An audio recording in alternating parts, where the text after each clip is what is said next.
हरिजू सरकार की। श्री राधे।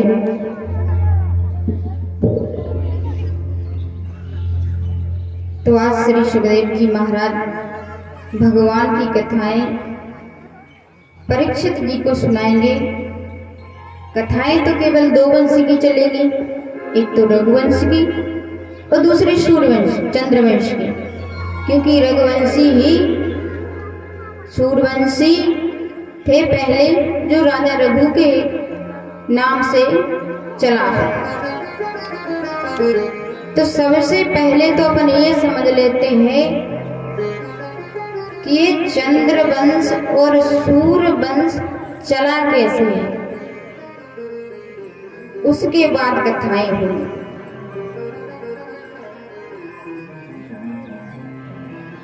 ये चंद्रवंश और सूर्यवंश जो है भाई एक ही व्यक्ति से चला है। जब माता सीता का विवाह हो रहा था, जब एक चौपाई है कि मिलत महादोई राज विराजे और उपमा खोज खोज कभी लाजे। मिलत महादोई राज विराजे और उपमा खोज खोज कभी लाजे। सकल भांत सम साज समाजू और सम समधि देखे हम आजू।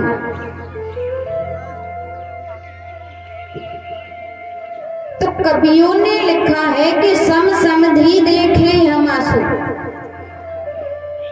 सम माने क्या होता है? सामान्यता। सम माने होती है सामान्यता की एक तरफ जगत जननी जगदम्बा और दूसरी तरफ प्रभु श्री राम जी और दशरथ जी, दोनों कुल हैं, एक जनक जी का और दूसरा दशरथ जी का। तो इन दोनों कुलों में क्या बताया है? सामान्यता बताया।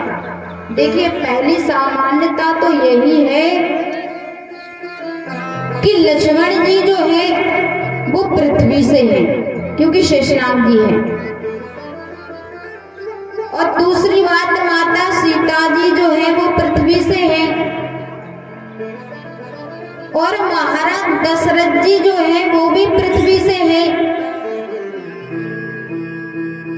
और महाराज जो जनक जी हैं जो अपने पिता के देह से, जो अपने पिता के देह से है, देह को क्या दी गई है? सामान्यता देह मानी ये शरीर भी मिट्टी का है, 5 तत्वों से बना है।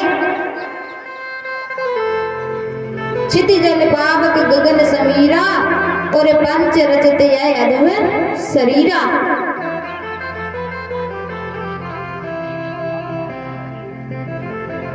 ये सामान्यता बताई गई है। और जब ये दोनों वंश है, चंद्र वंश और सूर्य वंश, तो ये एक ही व्यक्ति से कैसे चले? पहले सबसे प्रथम नंबर के राजा हुए सूर्य वंश में सूर्य,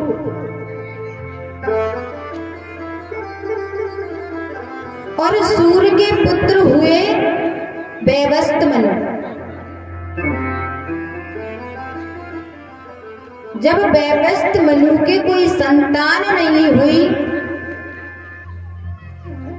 तो गुरु वशिष्ठ जी के पास जाते हैं। कहा, महाराज विवाह को बहुत समय हो गया और अभी तक हमारा वंश में कोई संतान नहीं है, तो फिर वंश आगे कैसे चलेगा? देखो, जब जीवन में कभी भी बुरा समय आए या कोई परेशानी आए, उसको केवल 2 ही लोग टाल सकते हैं, एक तो भगवान, दूसरा गुरु जी। वो ही बताते हैं कि अब क्या होना है। बालक हुआ तो पत्र लेकर जाते हैं, पूछते हैं कि महाराज गुण दोष बताइए। विवाह होता है गुरुजी, विवाह का मुहूर्त देखो, कथा बैठनी है गुरुजी, मुहूर्त देखो। तो जब परेशानी आई तो गुरुजी के पास गए, पूछा क्या करूं, संतान नहीं है, वंश आगे कैसे चलेगा। तब गुरुजी ने कहा कि ठीक है,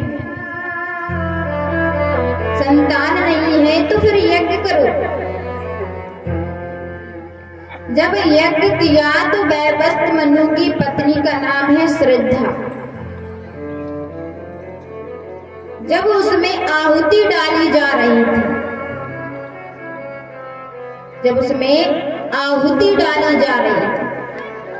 एक बात और, जब भी कहीं हवन होता है तो सबसे पहले आहुति उसमें ब्रह्मा जी की नाम की गिरनी चाहिए।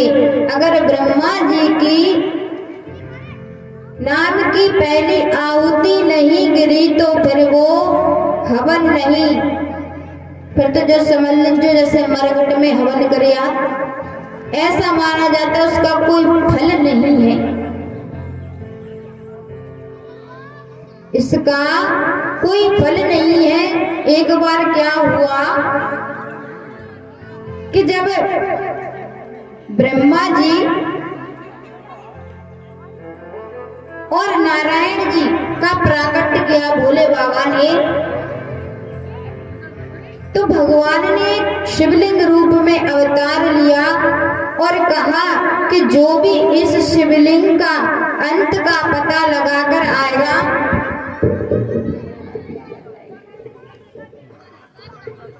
हमारे महाराज को भी चैन नन्या सही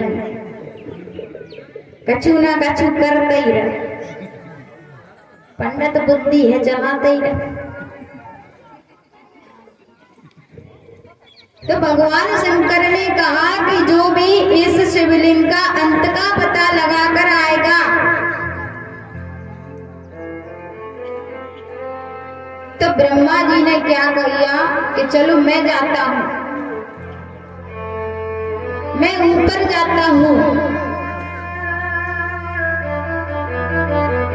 अब भगवान विष्णु बोले कि हम तो नीचे जाएंगे, क्योंकि हमने 12 अवतार लिया था तो हमें माटी खोदने का बड़ा अभ्यास है। महाराज विष्णु भगवान घूमकर आ गए और ब्रह्मा जी भी आए। सबसे पहले विष्णु भगवान आए तो उन्होंने कहा कि मुझे इस शिवलिंग का अंत नहीं मिला, मुझे इस शिवलिंग का अंत नहीं मिला। फिर ब्रह्मा जी भी आए तो वो अपने हाथ में एक पुष्प लेकर आए और भगवान शंकर से कहने लगे कि मुझे शिवलिंग का अंत मिल गया, झूठ बोल गए। तो भोले बाबा ने उन्हें श्राप दे दिया कि तुम्हारी संसार में कहीं पूजा नहीं होगी। ब्रह्मा जी ने झूठ बोल गए, बोले मुझे शिवलिंग का अंत मिल गया।